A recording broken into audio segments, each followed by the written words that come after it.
In gaming, I always love the feeling of experiencing a true adventure that stands out over anything else.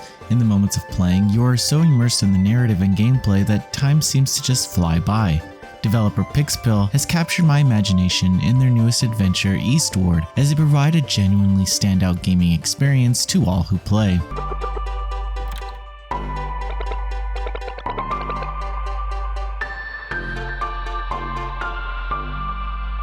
Eastward throws players into the already established relationship of John and Sam. Both live in the underground town of Pot Rock, where John takes up odd jobs to get by. Sam is a younger girl who we learned appeared in the town one day, and John decided to let her stay with him.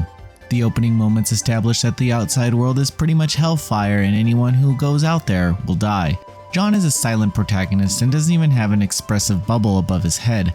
The characters often allude to him being the quiet type, but Sam talks enough for the both of them. However, some powerful and emotional story moments rely on John's personality, but he's just a stone wall. While some moments of his silent mood work, he's often just a glorified gopher doing whatever he's told. While it might be tough to self-insert into this burly handyman, Sam is the more significant piece of the narrative puzzle. There's something mysterious about her, but the story will keep you guessing pretty far into the adventure as to the role that she plays. Sam is a proper ball of energy and an excellent lead for this adventure. She's not afraid to lean on others and doesn't make things difficult by getting into the logistics of it all and simply jumping into action. The adventure evolves into a heartwarming relationship between John and Sam and introduces an impressive supporting cast that shares the screen time for much of the experience. As the duo sets out from the confines of their underground home, they discover that the world has a lot to offer, but that comes with excitement, discoveries, and loss. Each chapter has a flow of narrative moments, which leads John and Sam to a dungeon to collect some items or meet someone,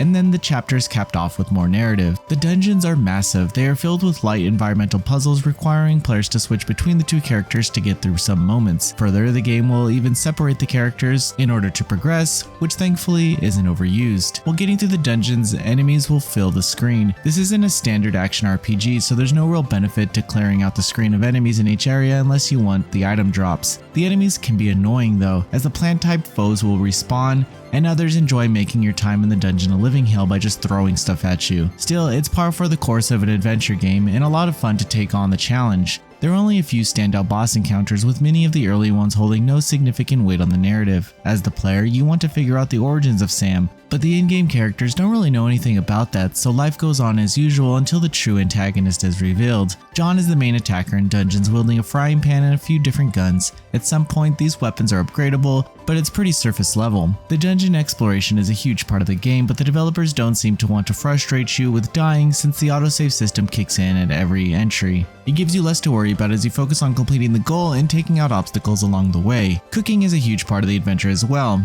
Not only does it play into some pivotal narrative moments, but John takes his culinary skills into the dungeons to craft food that provide buffs and health increases. But again, it's pretty straightforward, and there are no real adverse effects to the experience outside of a slot machine that could add to the benefit of the dish. It goes without saying, but Eastward is a gorgeous game. The animations and characters are brilliant, and the overall design of the towns and dungeons are breathtaking. I love the color palette and use of lighting as it sells the post-apocalyptic futuristic world. There are moments where the story opts to not explain things fully when it would greatly benefit the earlier chapters. I think this has to do with John not speaking and questioning events or justify any possible romance. You're supposed to believe in the relationships, but John just moves on, and while Sam can't remember, that's a totally different story. It's tough to get lost during gameplay as there's a handy map to guide you to your next destination, but towns don't list what the shops are, so you either have to memorize them or just go in each one until you find out what you're looking to buy. There's also a mini game called Earthborn where you play through a retro RPG. It's not required, but you do get some cool collectibles. Eastward will fulfill any action-adventure needs that have been missing in your life. The character writing is fantastic and enhances the more emotional moments as the killer miasma rears its ugly head. This game is an investment, but you'll be left with a genuinely standout experience full of action, exploration, memorable characters, and a fantastic final chapter. So do yourself a favor and play Eastward.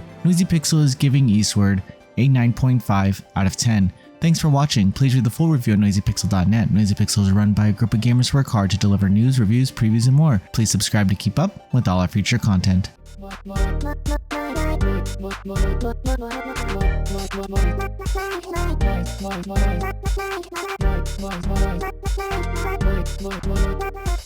Noisy Pixel.